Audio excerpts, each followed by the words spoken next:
Pierre-Augustin Caron de Beaumarchais was a French polymath. At various times in his life, he was a watchmaker, inventor, playwright, musician, diplomat, spy, publisher, horticulturist, arms dealer, satirist, financier, and revolutionary. Born a provincial watchmaker's son, Beaumarchais rose in French society and became influential in the court of Louis XV as an inventor and music teacher. He made a number of important business and social contacts, played various roles as a diplomat and spy, and had earned a considerable fortune before a series of costly court battles jeopardized his reputation. An early French supporter of American independence, Beaumarchais lobbied the French government on behalf of the American rebels during the American War of Independence. Beaumarchais oversaw covert aid from the French and Spanish governments to supply arms and financial assistance to the rebels in the years before France's formal entry into the war in 1778.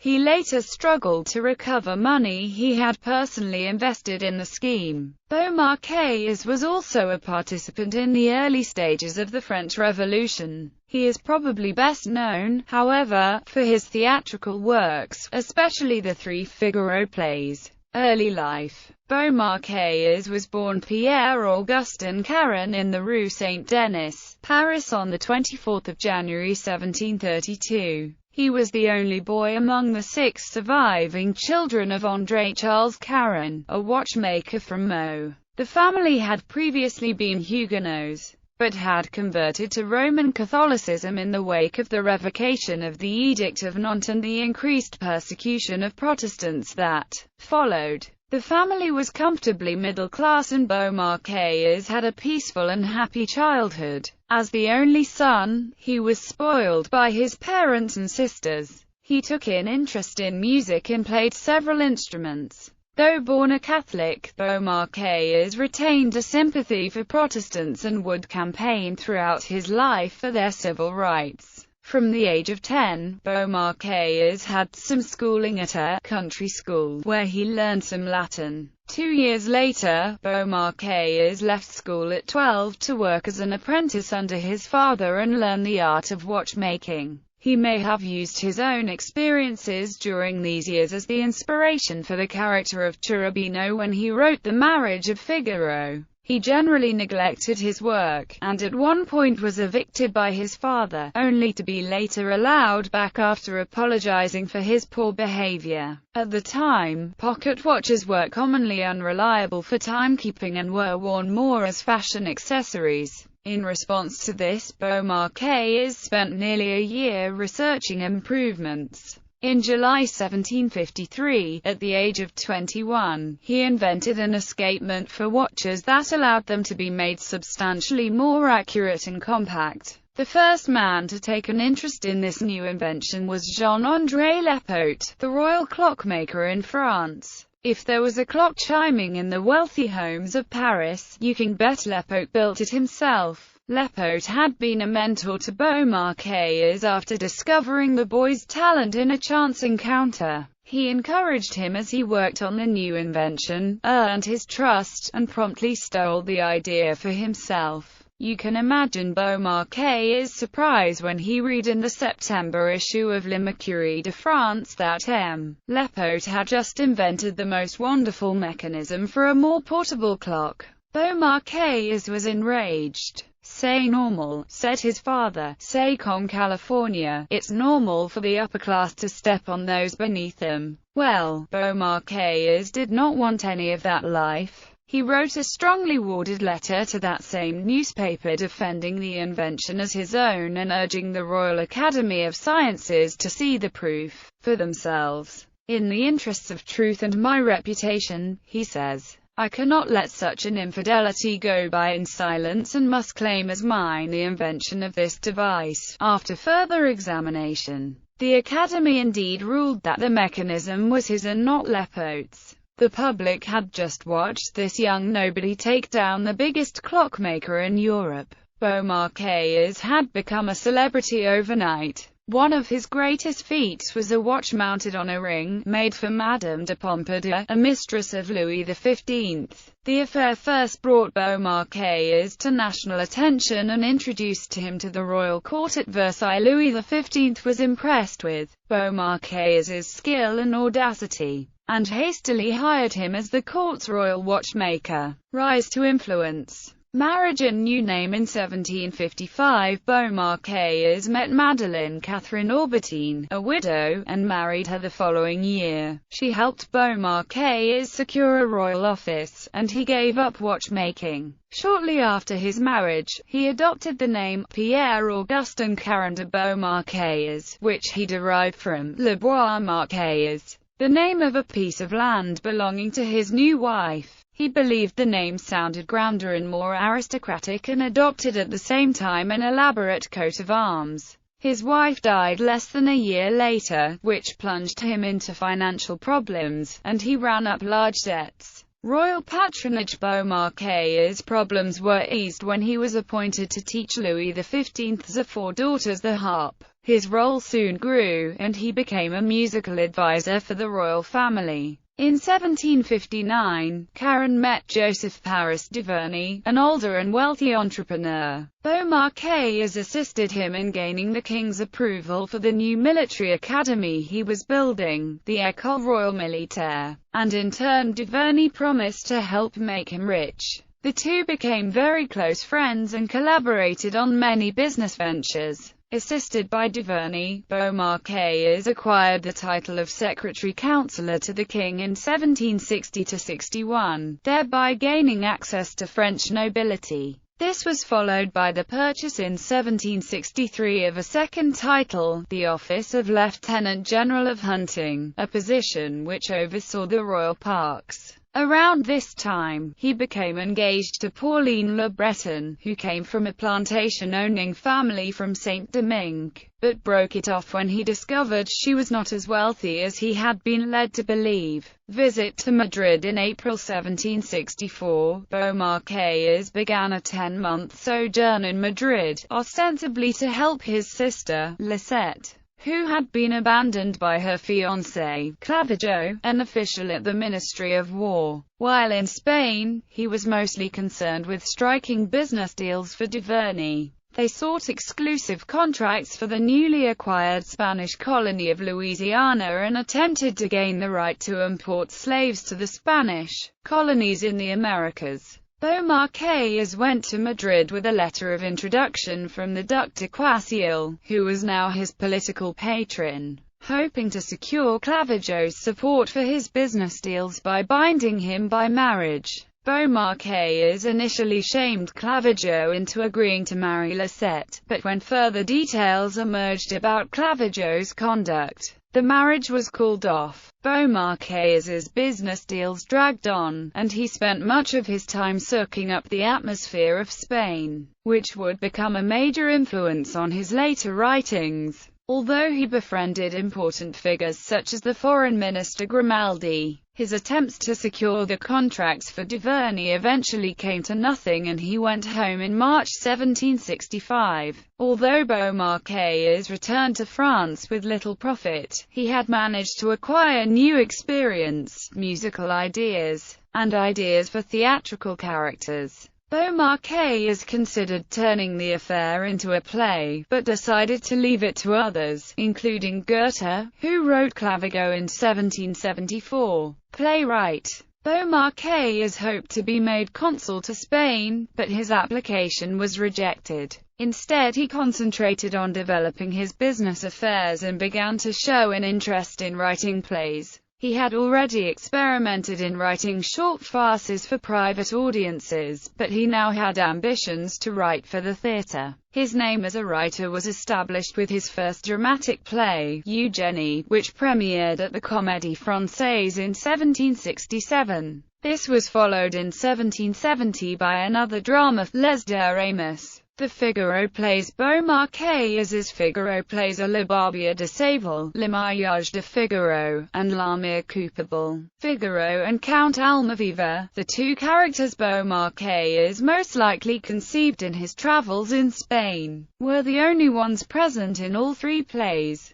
They are indicative of the change in social attitudes before, during, and after the French Revolution. Figaro and Almaviva first appeared in La Sacrestaine, which he wrote around 1765 and dubbed an interlude, imitating the Spanish style. Naturally, this thinly veiled government criticism did not go without opposition. Upon first reading a manuscript of Beaumarchais's play, King Louis XVI stated that, "This man mocks everything that must be respected in a government," and refused to let it be performed. To a lesser degree, the Figaro plays are semi-autobiographical. Don Guzman Bridoisin and Beguias were caricatures of two of Beaumarchais's real-life adversaries, Goesman and Bergassa. The page Cherubin resembled the youthful Beaumarchais, who did contemplate suicide when his love was to marry another. Suzanne, the heroine of Le Mariage and L'Amir, was modelled after Beaumarchais's third wife, Marie-Thérèse de Villars-Morlaz. Meanwhile, some of the Count monologues reflect on the playwright's remorse over his numerous sexual exploits.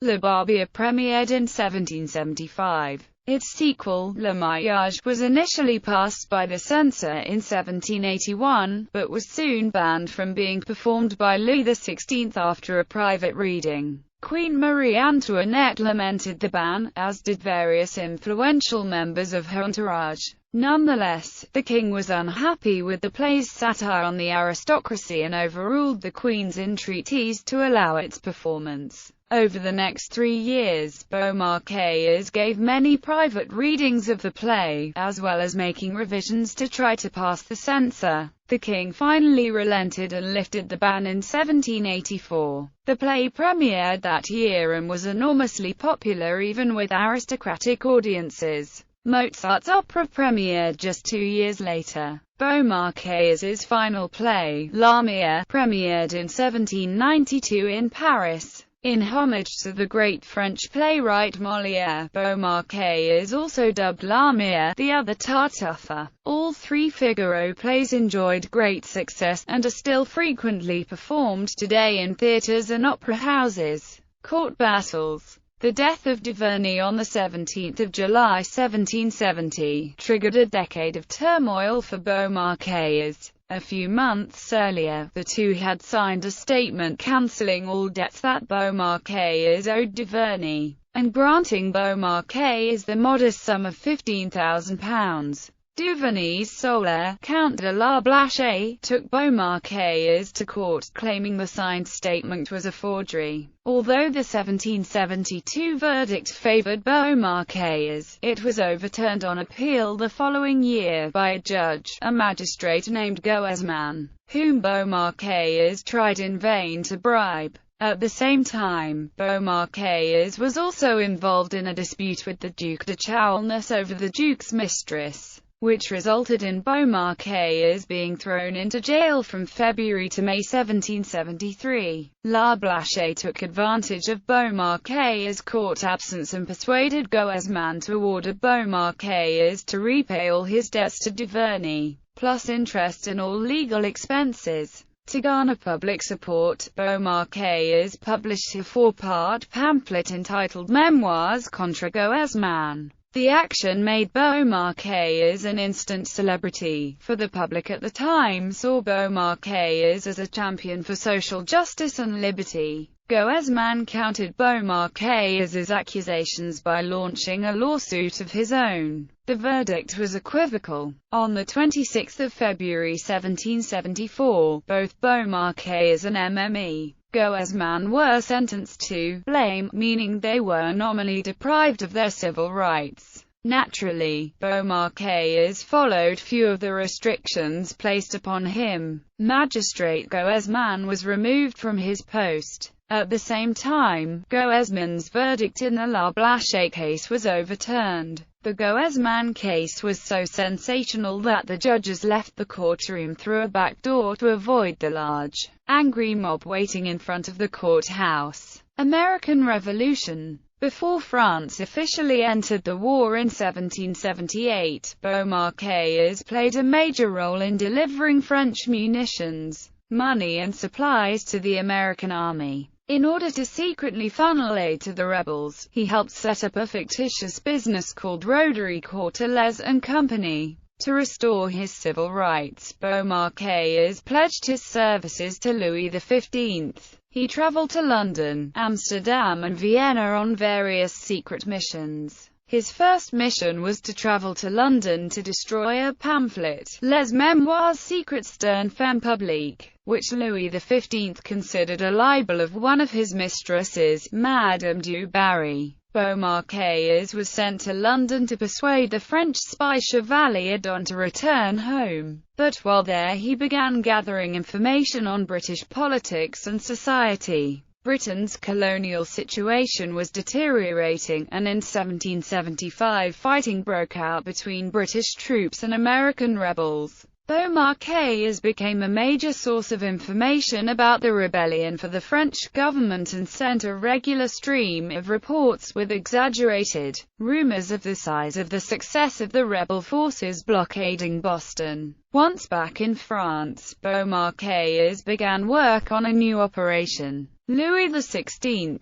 who did not want to break openly with Britain, allowed Beaumarchais to found a commercial enterprise, Rotary Cortez and Company, supported by the French and Spanish crowns, that supplied the American rebels with weapons, munitions, clothes and provisions, all of which would never be paid for. This policy came to fruition in 1777 when John Burgoyne's army capitulated at Saratoga to a rebel force largely clothed and armed by the supplies Beaumarchais had been sending. It marked a personal triumph for him. Beaumarchais was injured in a carriage accident while racing into Paris with news of Saratoga. Beaumarchais had dealt with Silas Deane, an acting member of the Committee of Secret Correspondence in the Second Continental Congress. For these services, the French Parliament reinstated Beaumarchais's civil rights in 1776. In 1778, Beaumarchais's hopes were fulfilled when French government agreed the Treaty of Alliance and entered the American War of Independence, followed by Spain in 1779 and the Dutch Republic in 1780. The Voltaire Revival. Shortly after the death of Voltaire in 1778, Beaumarchais set out to publish Voltaire's complete works, many of which were banned in France. He bought the rights to most of Voltaire's many manuscripts from the publisher Charles-Joseph Pancouc in February 1779. To evade French censorship, he set up printing presses in Kehl, Germany. He bought the complete foundry of the famous English type designer John Baskerville from his widow and also purchased 3 paper mills. 70 volumes were published between 1783 to 1790. While the venture proved a financial failure, Beaumarchais was instrumental in preserving many of Voltaire's later works which otherwise might have been lost. More court battles and the French Revolution. It was not long before Beaumarchais crossed paths again with the French legal system. In 1787, he became acquainted with Mme. Corman, who was implicated and imprisoned in an adultery suit, which was filed by her husband to expropriate her dowry. The matter went to court, with Beaumarchais siding with Mme. Corman, and M. Korsman assisted by a celebrity lawyer, Nicholas Bergasser. On the 2nd of April 1790, Corman and Bergasser were found guilty of calumny, but Beaumarchais's reputation was also tarnished. Meanwhile, the French Revolution broke out. Beaumarchais was no longer the idol he had been a few years before. He was financially successful, mainly from supplying drinking water to Paris, and had acquired ranks in the French nobility. In 1791, he took up a lavish residence across from where the Bastille once stood. He spent under a week in prison during August 1792, and was released only 3 days before a massacre took place in the prison where he had been detained. Nevertheless, he pledged his services to the new republic. He attempted to purchase 60,000 rifles for the French Revolutionary Army from Holland, but was unable to complete the deal. Exile and Death. While he was out of the country, Beaumarchais was declared an émigré by his enemies. He spent 2.5 years in exile, mostly in Germany, before his name was removed from the list of proscribed émigrés. He returned to Paris in 1796, where he lived out the remainder of his life in relative peace. He is buried in the Père Lachaise cemetery in Paris. Boulevard Beaumarchais in Paris is named after him. Operas. In 1786, Wolfgang Amadeus Mozart composed an opera, La Nozze di Figaro, based on the Marriage of Figaro, with a libretto by Lorenzo da Ponte based on the play. Several composers including Paisiello wrote operas based on The Barber of Seville. Rossini's 1816 version is his most successful work and still often performed. Beaumarchais was also the librettist for Antonio Salieri's opera Tararif, which premiered in Paris in 1787. Private life. Beaumarchais is married 3 times. His first wife was Madeleine Catherine Francourt,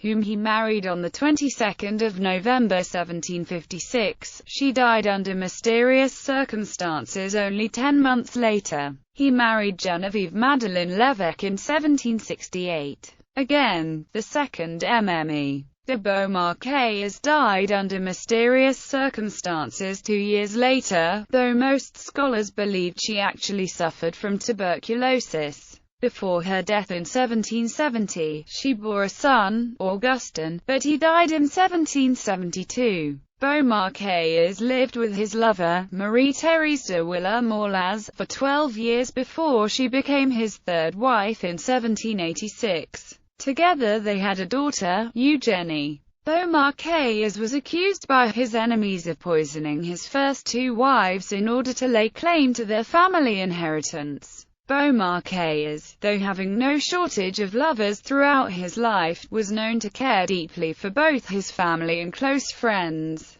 However, Beaumarchais also had a reputation of marrying for financial gain, and both Francourt and Lévesque had previously married into wealthy families. While there was insufficient evidence to support the accusations, whether or not the poisonings took place is still the subject of debate. List of works. 1760s, various one-act comedies for private staging. Les députés de la Halle du Gros Caillou Colin et Colette les bottes de Septelus Jean Betta la Foire Oeil pour Oeil Lorette. 1765, Le Sacristain, Interlude. 1767, Eugénie, drama premiered at the Comédie Française. 1767, Le Récit sur le genre dramatique sérieux. 1770, Les Drames ou le Négociant de Lyon, drama premiered at the Comédie Française. 1773, Le Barbier de Séville ou La Précaution, a new child comedy, premiered on 3 January 1775 at the Comédie Française.